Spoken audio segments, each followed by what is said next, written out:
नाज़रीन आवाज़ न्यूज़ में भली कार आऊं आहियां अली रज़ा मंगी आया संजा सैयद हंदा से हेडलाइन पर।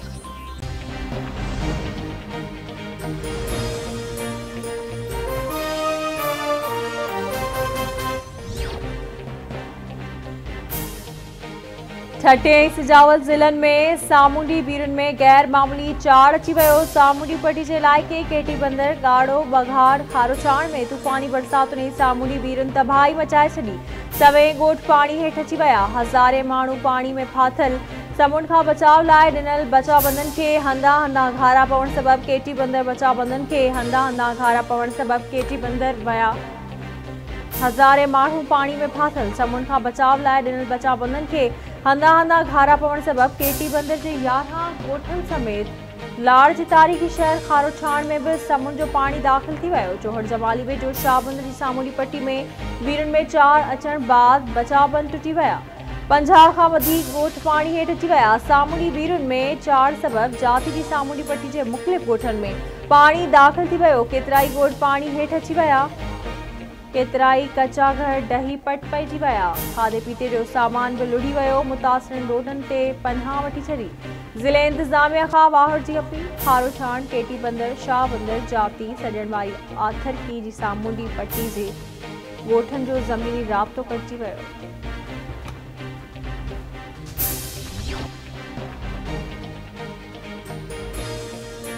सिंधी राजधानी कराची के मुख्तलिफ़ इलाइक़नि में बरसात जो सिलसिलो जारी। सदर क्लिफ्टन डिफेंस शारा Faisal I Chundrigar road university road scheme 33 Gulistan Johar Gulshan Iqbal Malir Nazimabad new Karachi Gizri Sohrab Goth Zamzama Gadap ऐं ॿियनि इलाइक़नि में बरसात।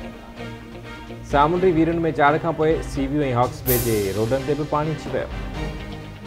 कोरंगी कॉस वे ते ॿोॾ वारी सूरतहाल बरक़रार। रोड ट्रैफिक लाइ बंदि। एक कार ऐं 20 खां वधीक मोटरसाइकिलूं लुढ़ी वियूं। 10 खां वधीक माण्हू ज़ख़्मी। सिंध के मुख्तलिफ़ शहरनि में किथे तेज़ ते किथे हल्की बरसात जो सिलसिलो जारी। कराची हैदराबाद ठटे सिजावल बदीन यामशरो दादू मटियारी टंडोलायर टंडो मोमन खान लाड़काने खैरपुर सखर सांगड़ नौशरफरोज शिकारपुर कंबर शहदाद कोट कश्मोर कंदकोट शहीद बेनज़ीराबाद घोटकी ज़िले में बरसात जो सिलसिलो जारी।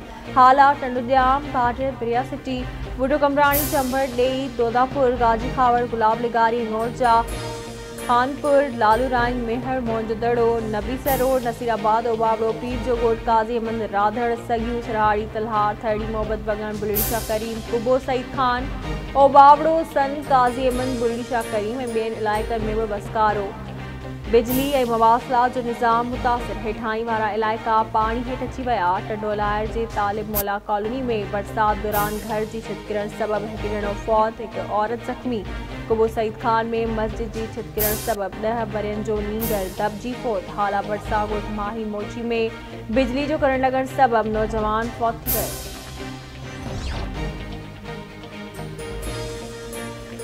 कदरकोट वेझो सिंधु दरिया में ॿेड़ी ऊंधी थियण सबबि 8 ॼणा बुड़ी विया। 3 ॼणनि जा लाश कढिया विया। औरत पठाणी खातूं ऐं 2 ॿारनि जा लाश कढिया विया।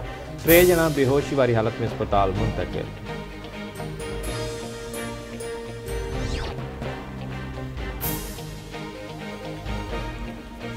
वदीन शहर भरिसां चांडिया नगर साम्हूं बरसाती पाणी जी थधि में 2 ॿारड़ा पुॼी विया। 2 ॿारनि जा लाश पाणी मां कढिया विया। फौतनि जी सुञाणप फरहान शीदी ऐं ज़ीशान समूह तौर थी। जोही वाही पांदी समेत काछे में भी बरसात जो सिलसिलो जारी। नएगाज समेत काछे जूं नंढियूं वॾियूं नयूं वही आयूं। माछी ढोरो लुढ़ी वञण सबबि काछे जा लंघ बंदि थी विया। केतिरनि ई ॻोठनि जो दादू ऐं जोही सां ज़मीन राब्तो कटिजी वियो।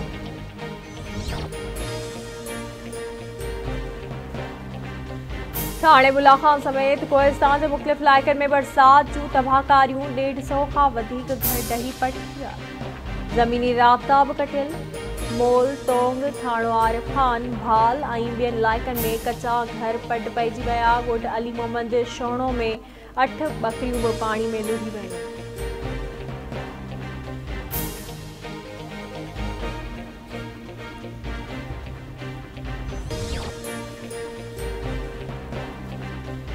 खेपरे वेझो ॻोठ खाजणी में कुछ ॾींहं अॻु रोलू कुतनि जे ॾाढ़ियल ॿिनि मासूम ॿारनि मां हिकु ॿारड़ो फौत थी वियो। वैक्सीन न थियण सबबि ॿारड़ो भारमल कोल्ही फौत थी वियो। साजन कोल्ही जी हालत ॻंढ जोगी।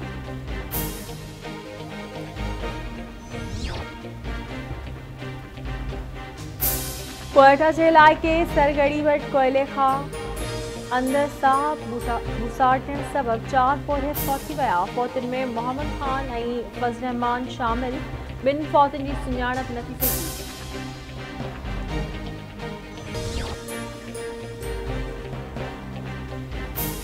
मुल्क में बरसातुनि खां पोइ तूंसा बैराज वटां पाणी जा वहकरा गुडू बैराज वटि पहुचणु शुरू थी विया।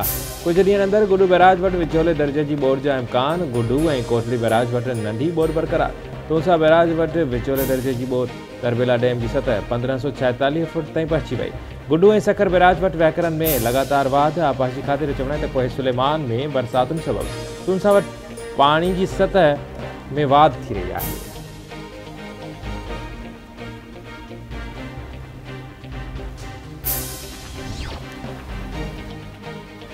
वज़ीर आज़म शहबाज शरीफ जो सऊदी वली अहद मोहम्मद बिन सलमान सां फ़ोन ते राब्तो। खेसि पाकिस्तान अचण जी दावत। वज़ीर आज़म ख़ादिमे हरमैन शरीफ़िन सां सलमान बिन अब्दुल अज़ीज़ लाइ नेक ख़्वाहिशुनि जो इज़हार कयो।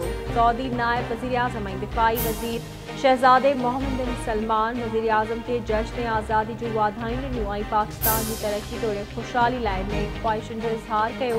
ॿिन्ही अॻवाननि पारां मज़बूत भाइपे वारनि लाॻापनि खे वधीक मुस्तहकम करण समेत सीड़पकारी तवानाई वापार जे शोबनि में गॾियल सहकार खे वधीक तेज़ करण ते इत्तफ़ाक़।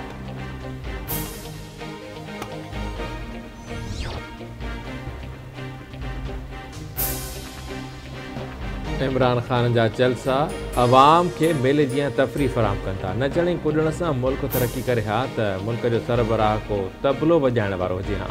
असां ग़ुलाम न पर 75 सालनि खां आज़ाद आहियूं। इमरान ख़ान ग़ुलाम हूंदो, असां न आहियूं। पीपी मीडिया जे आज़ादी लाइ जदोजहद कंदी रही आहे। कुझु माण्हू पुराणियूं वीडियोज़ सोशल मीडिया ते रखी माण्हुनि में ख़ौफ़ पखिड़णु चाहिनि था।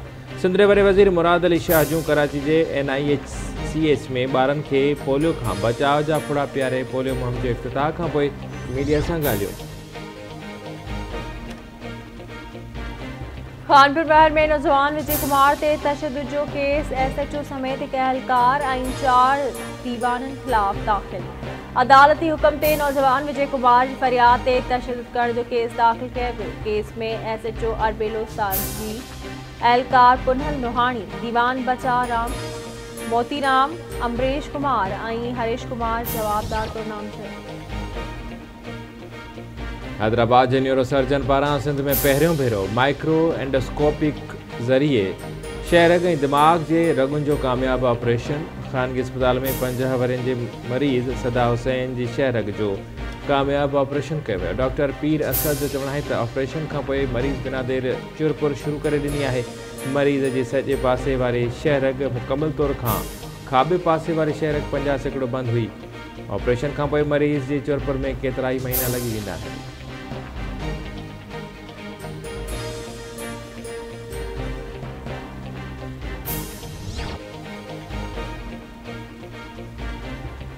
खैरपुर में सुपीरियर साइंस कॉलेज भरिसां पुराणी क़ौमी शाहराह ते डंपर जी टक्कर में हिकु ॼणो फौत थी वियो। फौती जी सुञाणप वांड जे रहवासी सगीर जमाली तौर थी। हैदराबाद में ऑटोबान रोड ते ट्रेन जी टक्कर में नौजवान नारी फौत थी वई। फौती जी सुञाणप शाज़िया नाले सां थी। सिंध जे मुख़्तलिफ़ इलाइक़नि में गैस्ट्रो जे वबा ते ज़ाब्तो न अची सघियो। वधीक 5 ॼणा फौत, केतिरा ई वबा में मुब्तला। कोट लालू भरिसां ॻोठ सखर ख़ान शहर में पीरसन गैस्ट्रो खे फौत थी वियो। फौतियुनि जो अंगु 3 थी वियो। 35 खां वधीक मर्ज़ में मुब्तला। कानपुर महर वेझो गैस्ट्रो खे वधीक हिकु मासूम ॿारड़ो फौत थी वियो। ॻोठ जमशेर आलमाणी में ॿारड़े आज़ाद आलमाणी दम ॾिनो। महीने अंदरि फौती ॿारनि जो अंगु 5 थी वियो। बिरिया रोड ऐं वरपासे वारनि इलाइक़नि में गैस्ट्रो जो मर्ज़ ते ज़ाब्तो न आयो। वधीक 2 ॿारड़ा फौत थी विया। फौतियुनि जो अंगु 10 थी वियो। 200 खां वधीक मरीज़ गैस्ट्रो जे मर्ज़ में मुब्तला। सिहत खाते खे जोगा उपाउ न वरिता। ॻोठाणनि तरफ़ां सिहत खाते खे इलाइक़े में डॉक्टर्स जूं टीमूं माण्हुनि जो मुतालबो। कानपुर वेझो ॻोठ पनाह शुजरा में ॿारड़ो गैस्ट्रो खे फौत थी वियो। फौतियुनि जो अंगु 9 ताईं पहुची वियो। खैरपुर में पीरगोठ में भी गैस्ट्रो जा केस वधी विया। 260 ॿारनि तोड़े वॾनि खे अस्पतालुनि में दाख़िल करायो वियो।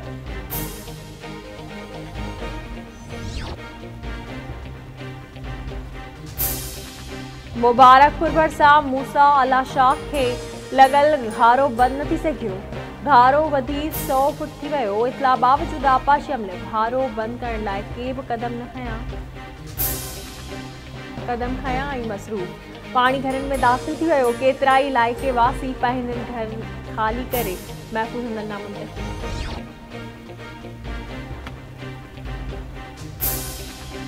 शिदाकोट भरिसां बरसातुनि सबबि इन शाख़ुनि खे मुख़्तलिफ़ हंधनि तां 4 घारा पइजी विया। मस्तोई शाख़ ऐं सुवारो शाख़ खे घारा। सारियालो फसल पाणी हेठि अची वियो। आपाशी अमलो गुम। ॻोठाणा पंहिंजी मदद पाण तहत घारा बंदि करण जी कोशिशुनि में रुधल। कमर जे वाराए बैराज मां निकिरंदड़ थुल्ह शाख़ खे RD 1 वटां 20 फुट घारो पइजी वियो। सारियालो फसल पाणी हेठि अची वियो। आबादगारनि खे लखें रुपयनि जो नुक़सान। मियां साहिब वेझो चुई शाख़ खे 3 हंधनि वटां लॻल घारा अञा बंदि न थी सघिया। घारनि सबबि सारियालो फसल ऐं घर पाणी हेठि।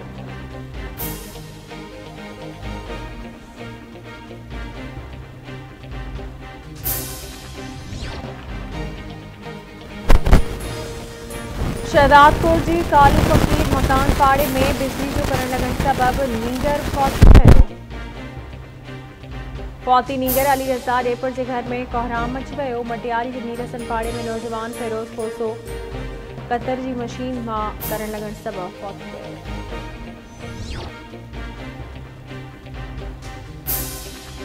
ऐं मियां साहिब वेझो ॻोठ जुमो शहर वासी नींगर तलाउ में ॿुॾी फौत थी वियो। फौती नींगर अर्ज़ मोहम्मद शर जो लाश घर पहुचण ते कोन्हा।